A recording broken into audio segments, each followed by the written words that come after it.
This channel does not promote any violent, harmful, or illegal activities. All content provided by this channel is meant for an educational purpose only. জাতীয় নাগরিক party এনসিপিকে comedy party আখ্যা দিয়েছেন নেত্রনিউজের প্রধান সম্পাদক Tasnim Khalil. 16 April বুধবার রাত 8টার দিকে সামাজিক যোগাযোগ মাধ্যম ফেসবুকে এক পোস্টে এই মন্তব্য করেন তিনি।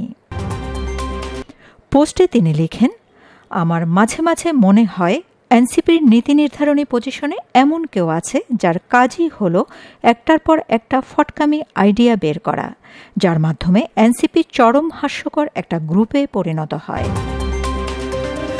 তিনি আরও লিখেন, এরা একটা করে উদ্ভট দাবি থ্রো করে, সেই দাবি নিয়ে কয়েকদিন হাউকাউ করে, তারপরে সেই দাবি হাস্যকরভাবে ফেল করে। এই রকম সম্ভাবনাময় তরুণদের একটা দল এত দ্রুত ন্যাশনাল কমেডি পার্টি হয়ে যাচ্ছে, দেখতেও খারাপ লাগে।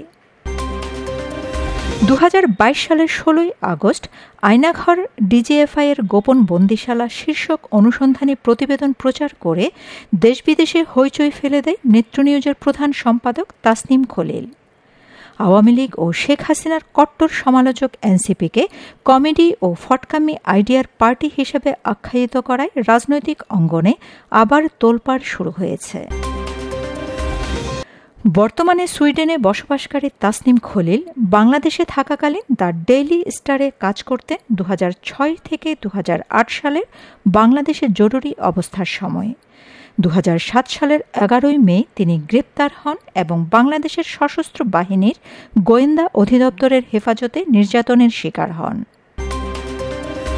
এদিকে জাতীয় নাগরিক পার্টি গঠন হওয়ার 2.5 মাসের মাথায় হতাশ হয়ে পড়েছে দলটির নেতারা। আহ্বায়ক নাহিদ ইসলামের কথায় তার ইঙ্গিত স্পষ্ট হয়ে উঠেছে। প্রশাসন অনেক জায়গায় বিএনপির পক্ষে কাজ করছে। এ ধরনের প্রশাসনের অধীনে নির্বাচন করা সম্ভব নয় বলে মনে করে এনসিপি। 16 এপ্রিল বুধবার বিকেলে ঢাকা সফররত যুক্তরাষ্ট্রের দক্ষিণ ও মধ্য এশিয়া বিষয়ক উপসহকারী পররাষ্ট্রমন্ত্রী নিকোল চুলিকের সঙ্গে বৈঠক শেষে সাংবাদিকদের একথা বলেন এনসিপির আহ্বায়ক মোহাম্মদ নাহিদ ইসলাম। আমরা আমাদের যে 3টি দাবি, বিচার, সংস্কার এবং গণপরিষদ নির্বাচন, সেটি আমরা সুস্পষ্টভাবে বলেছি। আমরা বলেছি যে আমরা এখানে কোনো ধরনের ন্যূনতম সংস্কার নয়, বরং মৌলিক সংস্কার, রাষ্ট্রের গুণগত পরিবর্তনের জন্য আমরা কাজ করছি এবং কোনো ধরনের পরিবর্তন ছাড়া নির্বাচনের দিকে গেলে সেই নির্বাচনটি গ্রহণযোগ্য হবে না। সেই নির্বাচনে জাতীয় নাগরিক পার্টি অংশগ্রহণ করবে কিনা সেটাও বিবেচনাধীন থাকবে। আমরা আমাদের যে 3টি এজেন্ডা নিয়েই সারা দেশে কাজ করছি এবং বর্তমান সময়ে যেই মাঠ প্রশাসন রয়েছে, সেই মাঠ প্রশাসন আমাদের কাছে মনে হয়েছে যে নিরপেক্ষ আচরণ করছে না।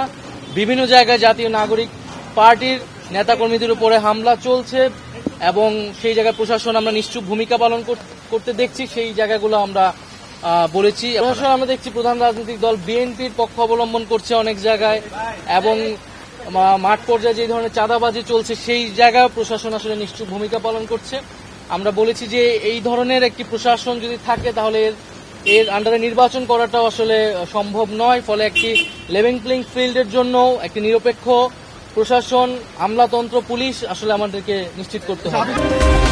গুলশানে মার্কিন দূতাবাসের ডেপুটি হেড অব মিশনের বাসায় এই বৈঠক হয়।